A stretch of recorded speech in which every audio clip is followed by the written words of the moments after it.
सनातन सारथी न्यूज।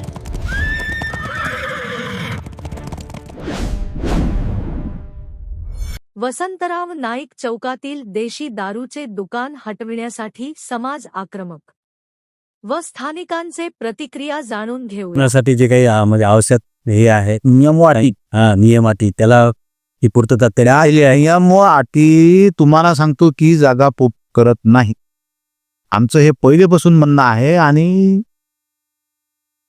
जेव्हा उपोषणाला हे लोक जेव्हा बसले होते, तुम्ही होते सो, तेव्हा मी हे सांगितलं, त्याच्यावर काही जण त्याच्यावर तुम्ही त्याच्यावर मग बोलून दादा बोललो हॅलो तुम्हाला बोलू आपण तेवढंच बोलला। नमस्कार, रतन सारखी न्यूज टिप यवतमाळ।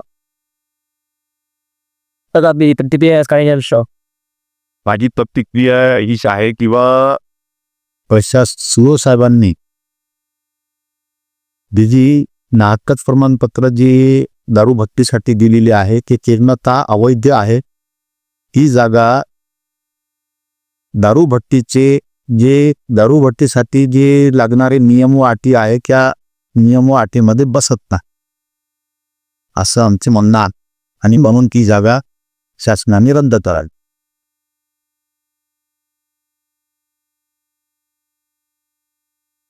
नगरसेवक साबे साहेब, प्रतीक सदर देशी दारूचे दुकान प्रभाग क्रमांक 1 मध्ये आहे, परंतु जी एनओसी देण्यात आलेली आहे की कोणत्याही नगरसेवकाला विश्वासात न घेता देण्यात आली, त्याच्यामुळे ती एनओसी सुद्धा रद्द केलेली आहे।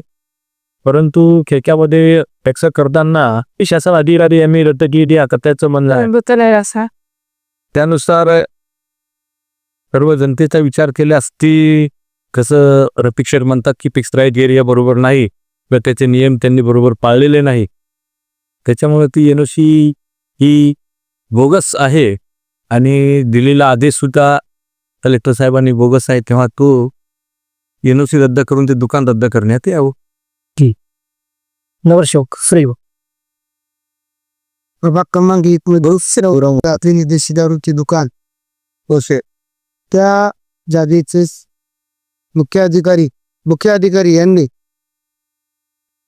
कोणत्याही सर्वे न करता देशी दारू दुकानाला जे अटी असतील ते अटी न पालन करता देशी दारू दुकानला एनओसी दिलेली आहे ती रद्द झाली होती। पण प्रशासन अधिकारी कलेक्टर साहेब यांनी कुठलीही मार्गदर्शन न घेता, पाहणी न अहवाल न घेता, नगरसेवकाला विश्वासात नगराध्यक्षाला विश्वासात न घेता देशी दारूची एनओसी घे की दुकान बंद झाले पाहिजे।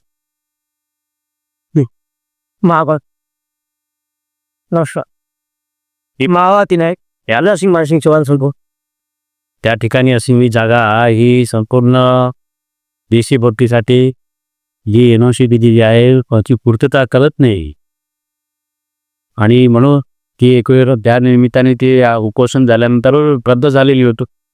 परत सुरू करण्यापूर्वी सर्व जनमत घेऊन तो कसे करू तर पुढचं कार्यवाही व्हायला पाहिजेत होती असं माझं मत आहे। नेक्स्ट चौकशी एक वसंतराव नाईक चौकामध्ये ती देशी दारू दुकानासाठी एनओसी दिलेली आहे, त्याबद्दल ते पूर्ण जनमत घेऊन ती त्या ठिकाणची पूर्तता पूर्ण झाल्यानंतर कोणी कार्यवाही होणे आवश्यक होते असं मला वाटते।